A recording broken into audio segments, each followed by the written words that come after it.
The moment I enjoy most is when I first begin scanning the masses, when I first lay eyes on my target and they know not that they are being watched.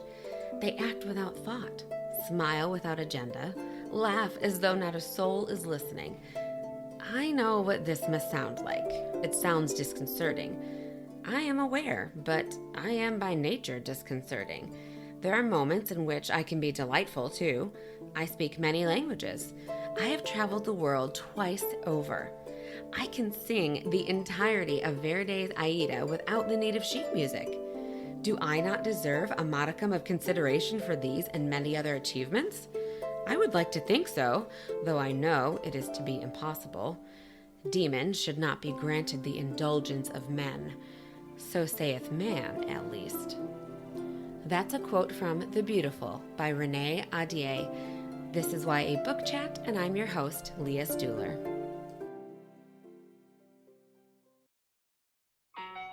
Hi, I'm Bethany Finger, the host of Prince Kai Fan Pod, a Marissa Meyer book club podcast. Join me every week during my read-along journey through all of the books by author Marissa Meyer, one chapter at a time, spoiler-free.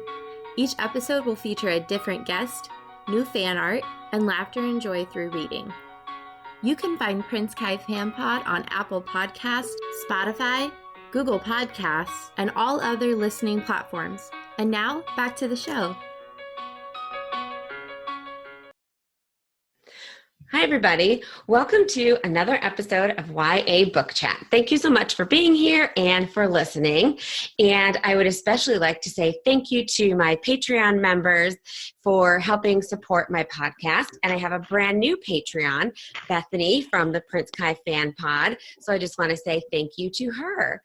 And today I'm excited. We are going to be talking about the book, The Beautiful by Renee Ahdieh. I'm not really sure how to pronounce her name. Sorry, Renee. But I am excited to do this. And I have a special guest with me today, and her name is Heather. Hi, Heather. Welcome to the podcast. Hello. How you doing? Good. It's really nice to have you here. Can you tell everybody a little bit about yourself? My name's Heather. I'm from New Jersey. I'm an avid book reader. I love reading books. I hope to make be an author one day. Starting a manuscript of my own. Nice. So that's a little bit about me. That's really cool. I love that. I always love hearing about people who are trying to write novels themselves. That's not my thing, but I am definitely an admirer of those who do it. So that's really fantastic. I hope that that all comes together for you. Thank you. All right. So like I said, we are going to talk about the book, The Beautiful, today. And I'm very excited about this book for multiple reasons, which I can't wait to talk to you guys about. But first, let me just give you kind of a brief overview, spoiler-free, to start us off. So it is the year 1872, and we're in the city of New Orleans. And 17-year-old Celine Rousseau has just arrived in New Orleans after fleeing her life in Paris as a dressmaker. She is taken in by the sisters of the Ursuline convent in the middle of the carnival season. And Celine is very quickly enraptured by the city, from its music and its soirées and even the dangerous aspects of it. She very quickly becomes involved with the city's glitzy underworld, which is known as La Cour des Lions, which I'm not very good at French, but hopefully that was right, or also called the Court of Lions, after she catches the eye of the group's leader, Sébastien Saint Germain. But then the body of one of the girls from the convent where she's living is found in Sebastian's lair. And she's actually the second girl to turn up dead in just a few weeks. So Celine is battling her attraction to Sebastian, but also suspicious that he might be guilty. But she's also bearing shame of her own horrible secret that she harbors. Well, then there's a third murder, and New Orleans becomes gripped by the terror of a serial killer on the loose, one who now has Celine set in his sights. And as the murderer begins to stalk her, she finally decides to take matters into her own hands, only to find herself caught up in the midst of an age-old feud between the darkest creatures of the night, where the price of forbidden love is her life. So it's a very fun story, one that I enjoyed very much. So Heather and I are going to just chat first about our overall thoughts, and we're going to talk spoiler-free for a little while, and then I will let all of you know when we are going to go into our spoiler section. So Heather, you're my guest, so I'm going to let you go first. What were your overall thoughts of the book? Tell me what you enjoyed about it, or maybe if there was anything you didn't like. I really enjoyed it a lot. I'm very into the fantasy world, and talk of vampires, or what have you, ghosts, whatever. I love the supernatural. I loved that the Celine character, she was very vivacious, and she was very, she this quiet girl. I'm gonna be, very bold, and I'm gonna follow my own rules. And I loved the romance between her and Sebastian. It was beautiful. The looks, on the alleyway, and I loved everything else that before the book. It was a very awesome book. Yes, her writing style was very good. I agree. I really enjoyed her writing. It was very suspenseful and really grabbed you and pulled you in. I also really liked that it was set in 1872 versus present day, because I felt like that just added it just adds another really creative and unique element to the story. And then and she describes too, like Celine talks about her corset and how, she has to pull her corset string very tight. And so you just get a very good visual of that time period as well, and what that was like, and the clothes, the way they dressed, the way they talked, all the things that they did. So I really liked how she set it in that world. And then of course it's during the carnival season, so that makes it really festive and fun and all the more intriguing and mysterious. I really felt like having it be carnival season helped kind of pull into the mystery of it. And I don't know about you, but I really enjoyed that she kind of kept the creatures a mystery. Like she didn't really, you kind of get the sense of, okay, one of them is probably a vampire, but she kind of does it in a very sly, subtle way. You know what I mean? Did you feel that way too? Yeah, but she did late on that they all had those gifts. Like Odette had her own gifts to see the future. So there's something mystical and mysterious going on with them. Whether they're vampires or witches or whatever they are. She never let on exactly what they are, but she said these people have these gifts. Yeah, I liked that. It made it more suspenseful and more mysterious, and made me want to keep reading, to keep finding out more. And I actually, I feel like I've had this thing where I've read different books about vampires, and this is going to sound silly. I want to enjoy them. I really do. But I feel like I've never really found a good vampire book or vampire series that I have really fully enjoyed and felt drawn into. I've definitely had one where I didn't even finish it because I thought it was so horrible. I had a series that I read where I read all 6 books in the series, but I was just kind of like, this is probably 2 or 3 books too many. Like, you probably could have written this in only 3 books and it would have been fine. It was okay. But so I feel like I keep trying, but I haven't gotten pulled in yet. But this one worked for me. And I think part of that was because it was not a blatantly obvious vampire story. It was very, it was a lot more subtle. It's one of my favorites. Yeah, and that was something that I really like. I think it's fun too that Sebastian is kind of like the bad boy and Celine is staying at this convent, and she comes off as kind of this like goody girl for a while. I mean, except, that she has this huge secret. Once you find that out, then you realize, okay, well, but before we know what that is, because she's staying at the convent and she has, they have to be like so careful. But then there's Sébastien, and he's like this dangerous boy. I felt like that was a really good contrast between the two of them. Okay. Did you notice all of the Shakespeare references that were in the book? Yes. I love Shakespeare, and I definitely noticed them. Me too. And references to Romeo and Juliet. Yeah, there were quite a few. It was like Hamlet, Romeo and Juliet. It even references Twelfth Night and his sonnets too. So there was a lot of references. It kind of makes me wonder, like, if the author is a big Shakespeare fan herself, or if she just felt like it would just kind of fit in. You know what I mean? I don't know. I also, what did you think of the chapters of the mystery creature? Like, we don't know who he is for a while, until the end, really.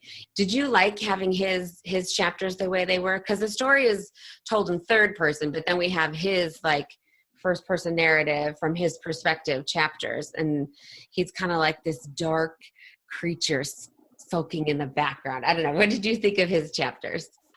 How he was stalking all of the women and everything. It was kind of creepy, but I kind of really liked it too. I don't know. What did you think? Yeah, at first I thought it was Sébastien, to be honest with you. I thought it was him doing it. Because it was like, he's this mysterious guy. You think he's a vampire, but you don't know. And he's just, really, away from people and, very mysterious. And I thought it was him.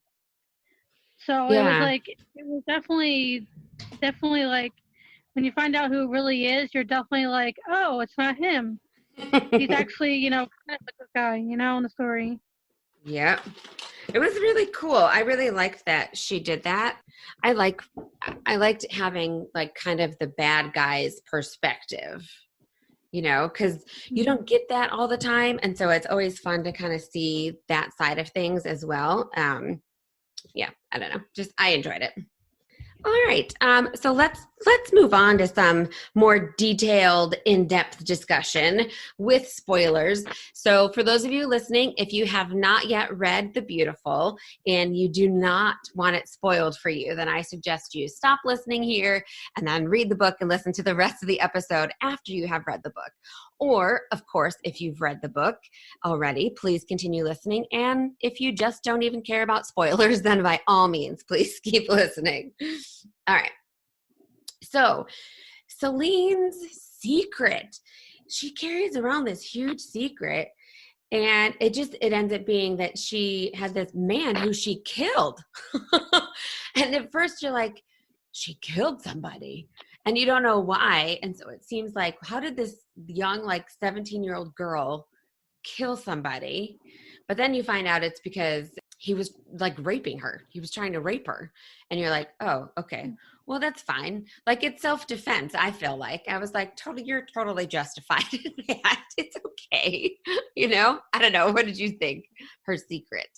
I mean, if it was set in modern times, it would be self-defense, but since it was set back in the 1800s, it's like, if he's from a high prominent family, and her family's not as prominent, so she would probably be beheaded at that time, and that's probably why she kept it such a secret, and how she felt bad for herself. I killed this guy. What if people find out? What are they going to think about me? But if she was in the future, it would be like, well, it was self-defense. I killed him. It's not a big deal. So, the times kind of, made it like something was bad was going to happen to her. They found out, and that's why she fled. Yeah, I actually, that's a good point. I hadn't really thought about it too much from that perspective. I guess my, immediate like present day brain went to, well, it's fine. It's self-defense. What's the big deal? But I mean, it's a big deal to kill somebody, of course. Please don't take that the wrong way, anybody listen. But I just mean, but thinking about the time period, you are absolutely correct. It would definitely be a lot bigger of a deal at that point, for sure. I agree. And I really like her character a lot too. She just keeps saying that she wants to be like Bastian and that she wants to be somebody who commands respect. Because like the first time she saw him, he was walking across the street and it was like everybody stopped and let him go by, and it's like every time he enters the room, he just has this presence and commands respect from everybody. And she mentions that she really wants to be that way. Do you feel like she kind of achieved that by the end of the book? I think she was starting to achieve that by the end of the book, but I feel like maybe she will continue to gain more respect in the books coming. I agree. That's what I'm hoping for. Like, I feel like she started to have more respect for herself, more confidence in herself by the end of the book, but I feel like she maybe still has a long way to go. So, yeah, when she was in the nunnery, she was very like coy and shy and scared, to express herself, fighting with her internal self, hey, I'm not necessarily good, but not bad, but she had like a darkness that Bastian had, about commanding respect and not caring about society rules. And, toward the end of the book, I feel like she started, like when she was at the ball, when she had a black dress on, when everybody was supposed to wear white, and she just commanded so much, attention. And she's like, I don't care what anybody thinks. I'm gonna be here for myself, and if nobody wants to, support me, I'm going to take care of myself, like I always have. Yeah, that was a fantastic moment. I loved that when she is wearing this black dress and everybody else is wearing the white, and she walked in and did not even care and just kind of took command. That was such a great moment in the book. I really loved that. That's one of my favorite spots. I'm glad you brought that up. That's really cool. The Court of Lions.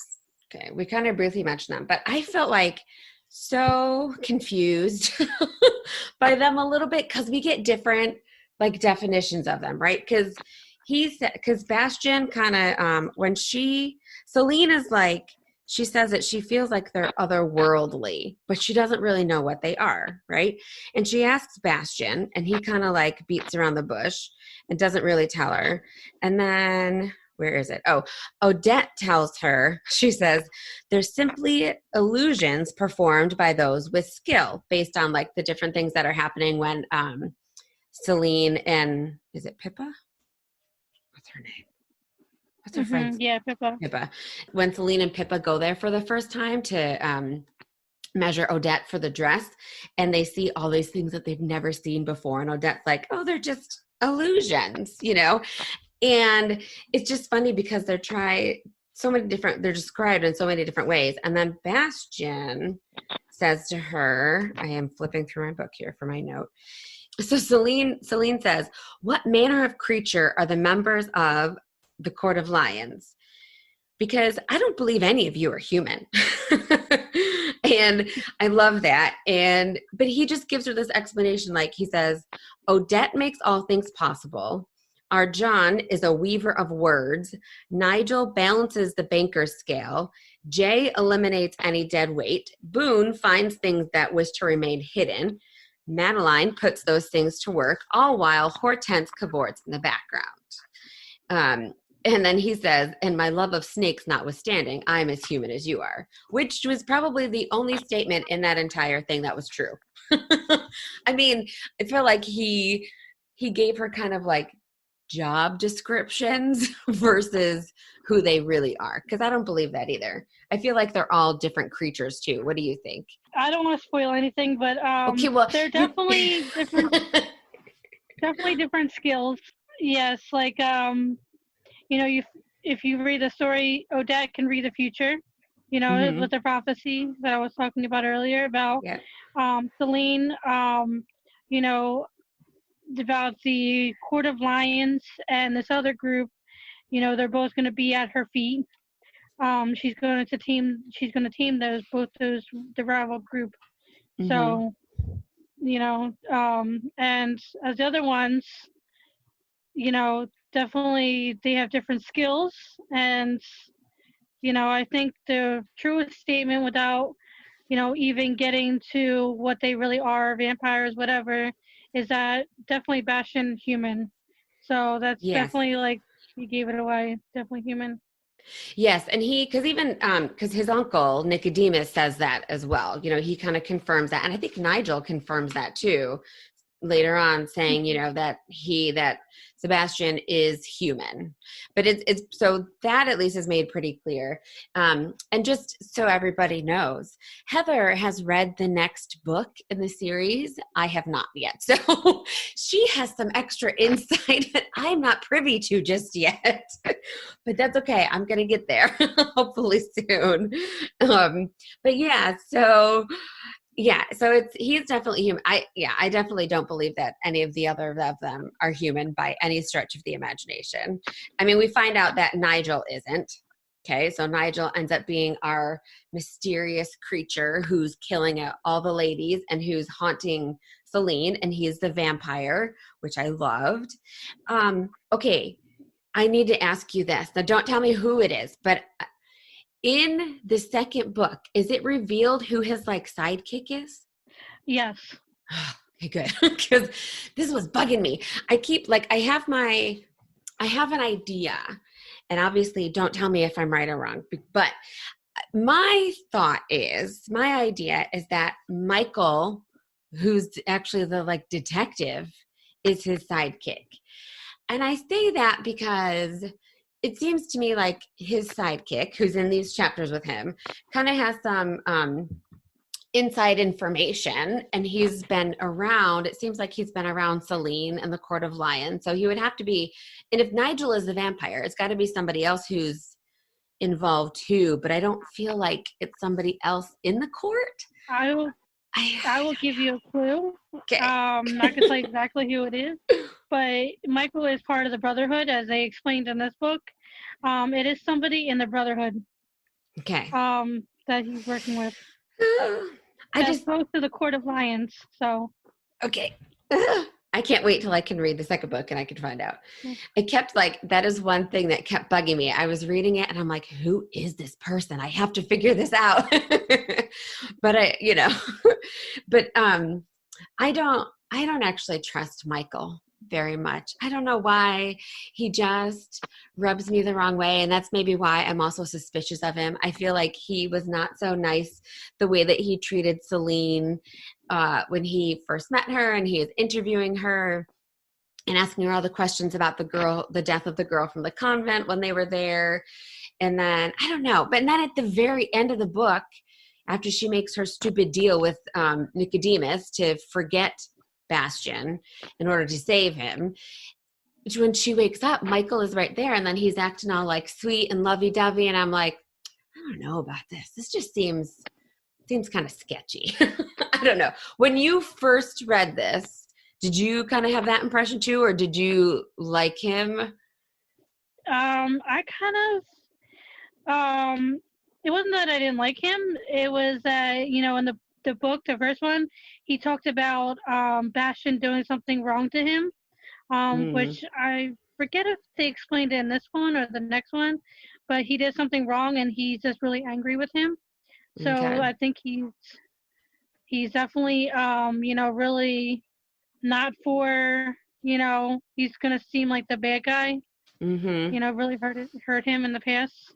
Okay. All right. But, he does come off as a bad guy a little bit. I think it's because he's angry. But he also does start to fall in love with Celine.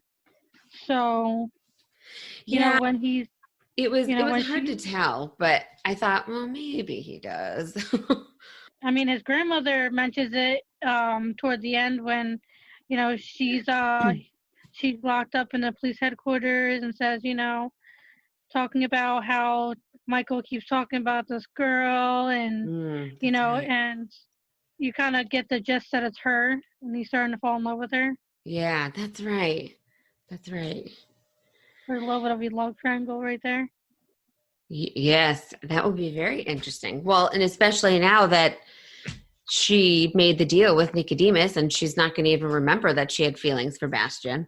I am definitely curious to see how that's going to go in the second book because, oh, that was really frustrating. Like I got it because she wanted to save him, and of course, like losing your memory of them probably seems very minuscule in comparison to saving that person's life, this person who you have feelings for. So she by all means made the right choice. I agree. It's just frustrating because now I think, but no, I want them to be together. How is this going to come back in the second book? Or am I going to be disappointed and she ends up with Michael? I don't know. But I don't know. Oh, man. Speaking of, actually, do you know, because I haven't looked, is this just going to be a duology or is there going to be a third book? Do you know? I think there's going to be a third book because they left things in the second book a little bit of a cliffhanger. All right. So probably a trilogy then. All right. We'll have that to look forward to. Good. So Nigel. Okay. I liked how the author says, well, Celine says about Nigel, evil did not look the way she'd imagined it would. I really liked that quote a lot. I thought, and it's so true because just in everyday life, you know what I mean? Like we look at things and think that they're good and then you realize later, ooh, that's not actually what it appears to be. And, and it's like that. And with people, you meet somebody, you think that they could be a really great person. Maybe they just look great on the outside or whatever.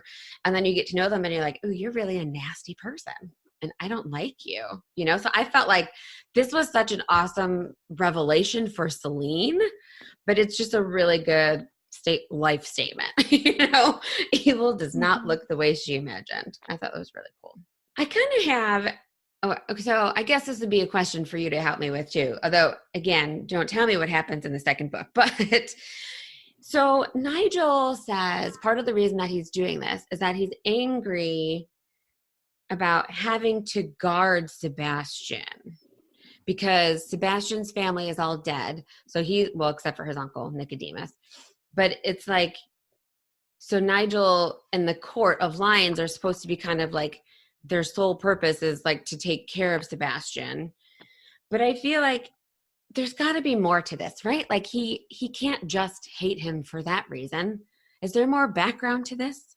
There is more background, and it's more because of Nicodemus than Sebastian himself. Okay. He's the heir apparent. So that's why they all have to guard him, which is in the first book, they mention that, he's the heir apparent. He's the last human, in his line, Nicodemus's line, he's the last human. So he's the heir to everything. So they need to guard him, and some people get tired of serving, Yeah. And I mean, that makes sense. You do something long enough, sometimes you just get tired of it, especially if you feel like maybe there's no benefit to you anymore. It just gets exhausting, or you don't like the person or the situation that you're in. And obviously there's a big problem, a big conflict between the fallen and the brotherhood. So, yeah. And there's definitely a surprise person in the next book was part of the reason why Nigel did what he did. His sidekick, very close to the Nicodemus and Sebastian family. Ooh, that sounds very someone intriguing. Someone that you thought died. Well, in this book, is it Nicodemus's sister or Bastian? It's Bastian's sister, isn't it? Who they thought was dead, but then like there's a chapter with her and she's like a werewolf. Mm-hmm. Yeah, right? Yeah, It's Sebastian's sister. Yeah, there's a they thought she was dead, and they're hinting that she became a werewolf. a werewolf. Yep. Yep. Emily Leloup, an immortal wolf howling at the moon. She says, I became who I was always meant to be. Emily Leloup, an immortal wolf howling at the moon, ready for whatever may come. It's, and it's funny. It's just this like, it's at the end of, that is at the end of the book. It's just this like tiny little, like 2 pages stuck there. And then that's it. And then it's the end. I'm like, wait a minute. What are you doing to me, Renee? Like you just stick this short little 2-page thing towards the end and then just leave that hanging there. I was like, okay, I guess we're going to get some werewolves in the second book. That's what that sounds like to me, at least. I don't know. So actually, somebody did tell me before that happens. I was like, okay, great. Okay. And I'm going to say this wrong. I don't know how to say this. The Carthage, the symbols from Carthage that Nigel leaves for Celine. I feel like, okay, he left these symbols. He's like, they're from Carthage. It says like that she lies to him and says she doesn't understand what they mean, but I think she does know what they mean. But I was confused. So either I missed somewhere what they meant or it wasn't made 100% clear. Which one did I do, Heather? Yeah, her father is a scholar and she does know what the language means, but then, she does act like she doesn't know what it means because I think maybe she gets a little afraid, Mm-hmm. that maybe she can be implicated in the murders. Well, yeah. I mean, that makes sense. And plus then Nigel comes out of nowhere and she thought that he was dead. So that would be pretty scary. I'd lie in that moment too if I were her. This crazy man. I mean, because Nigel talks about how like he says he's very intrigued by her and he senses death about her and he's like obsessed with her. I feel like it's partially because of Bastian and his family and like maybe wanting to injure him in that way by getting to the girl who Sebastian is falling in love with. But at the same time, I also just think he's kind of just obsessed with Celine because he can, like it says, he can sense that death about her. Like she has, her secret of killing somebody, He's kind of creepy. But yeah, he is a little creepy. But I guess, vampires are creepy dudes, so whatever. It's fine.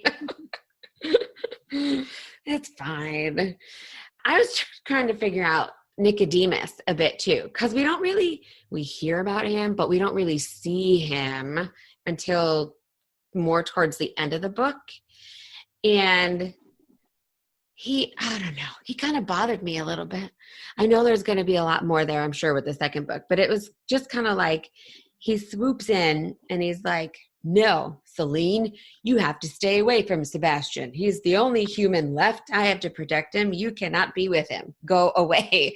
And it's kind of like, you just came on the picture. Who are you to do this? I don't know. What did you think about Nicodemus?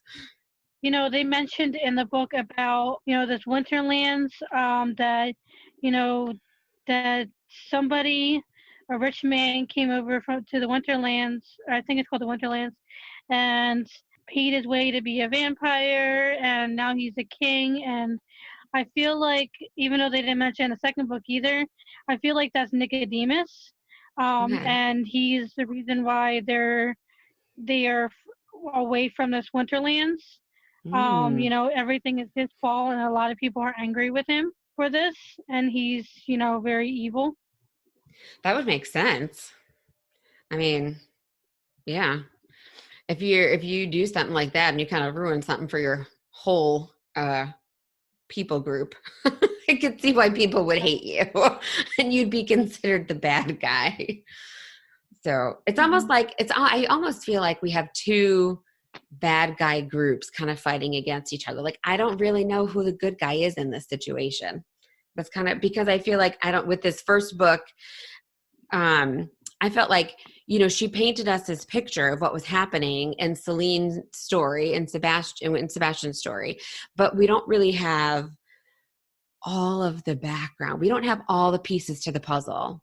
I feel like there's a lot of pieces to maybe we have the outside edge of the puzzle done, but there's a lot of the inside that's missing, So I feel like it could go so many different ways from here, which is why, for me, one of the reasons I really enjoyed it, because I felt like it was really intriguing.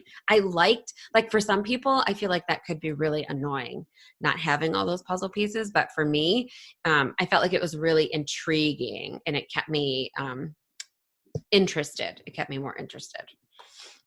I feel like Nicodemus is the ultimate bad guy in the sins that he did. Everybody in the Court Alliance is paying for, and Sebastian's paying for, and this other group, which someone mentioned, werewolves. They're werewolves, obviously, and they're angry with him as well. And, everybody is just, trying to get revenge on Nicodemus. And the Court of Lions is stuck in the middle, I feel like. Yeah, that's a good point.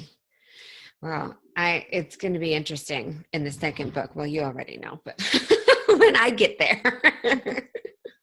I did notice too, one thing that Nicodemus said was that love is an affliction to our kind.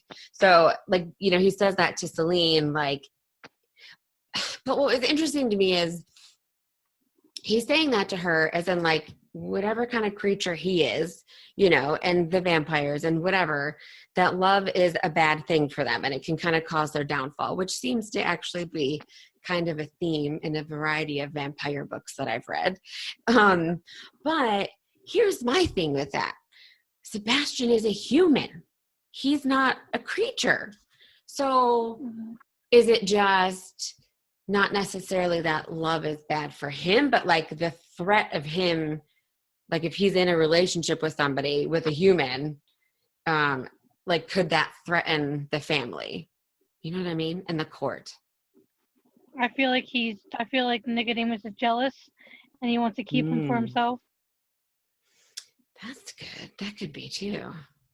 Yeah, I hadn't thought about that. And that he can't admit that he loves Sebastian, and he can't admit that because to him, like you said, love is a weakness.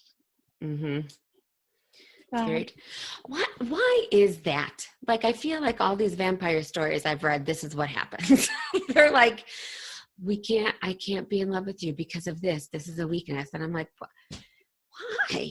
You're still a vampire. You can be happy and be in love, right? Why does it have to be a weakness? I don't know. I think vampires are painted as, these evil creatures, and, they got to take their power through, killing people or threatening people. They are these evil creatures. They're very misunderstood in a lot of books. They're painted as these really evil creatures. That is true. They are.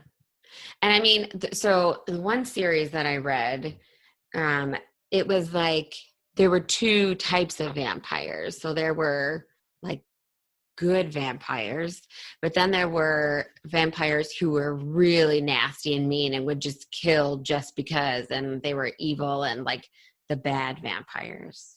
So, but then they're the other vampires well, we're not like that. We'll drink from somebody, but we're not going to kill them. And we only drink from them if we have their permission. They had designated humans who their sole purpose was to provide blood for the vampire. But they were fine with it. So I don't know. But I have read other stories where it was the vampire is just pure evil. But I don't know. And it does always kind of seem like it's taboo. No matter what kind of book I read, it's it's taboo for a vampire to have a relationship with a human. I mean, in this case, it would be Celine and Bastian are both humans, but Yeah, I don't know. It's always like it's taboo. It's not okay for a vampire and a human to be together. Do you find that in the stories that you read? In this one, I did find that out, and a lot of stories, except for like, some of the, some of the shows that you watch and stuff, like Vampire Diaries and, Mm-hmm. stuff like that. There's romance between humans and vampires, and so it just depends on how the writer wants to, write the vampires, but the theme is they're evil, they're blood drinkers, Yeah. they're corrupt, Yep. which I think is unfair. I do too. I mean, vampires, I'm, sure there are good vampires. Why can't some of them be good? Well, I mean, like I said, that one book series I read, there were some good ones. I wish for the life of me, I can't remember what it was. Shoot. It's written by Rochelle Mead. See, I remember that now. And it was actually a the spin-off. Vampire Academy. No, it was the one after that. It was a spin-off of that one. Because she did Vampire Academy, which I actually never read. But somebody had sent me like the first 2 books in this next series, which was a spin-off of Vampire Academy. Oh, shoot. Okay, well, I'm going to look it up, and then I'll put a link to it in the show notes for everybody. Because I have it. It's just on the tip of my tongue. Anyways, yeah. So I think vampires sometimes do get a bad rap too. But I am very, very intrigued to find out about what happens in the second book. So can you tell me and everybody listening like a brief spoiler-free synopsis of what the second book is about? So in the beginning, it does start off a little like slow. So it's like in the beginning, I kind of was like, dragging through the book. But it starts to get really exciting. We know that she has amnesia, and there's a love triangle between Sébastien and Michael that still grows a little bit more with, Michael in the lead a little bit, taking care of Celine, like he's at the end of the book, toward the end of the book. And, then there's some more with Sébastien and more romance. You find out, why Nigel did what he did, and who was behind this. You find out more about their brotherhood, and there's werewolves, like you said. There's werewolves in the next book. You find out more about the world that these vampires and werewolves came from, and you find out more about Celine. There is a secret about her that even she didn't know. Ooh. Spoiler is we find out about her mother. You find out, I'm not going to give anything else away, but you find about her mother and how she ties in more to the line of the courts. Ooh.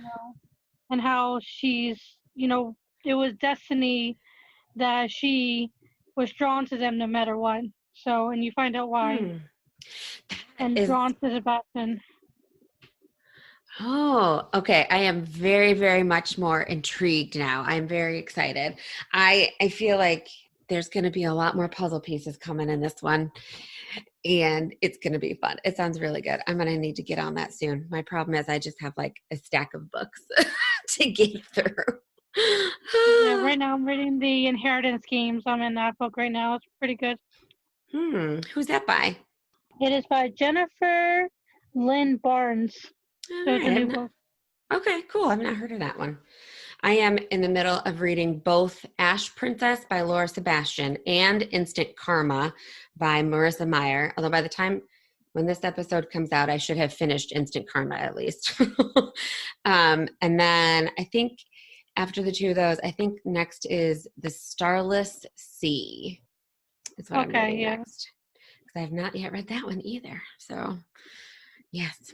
But and then, yeah. All right. Well, good.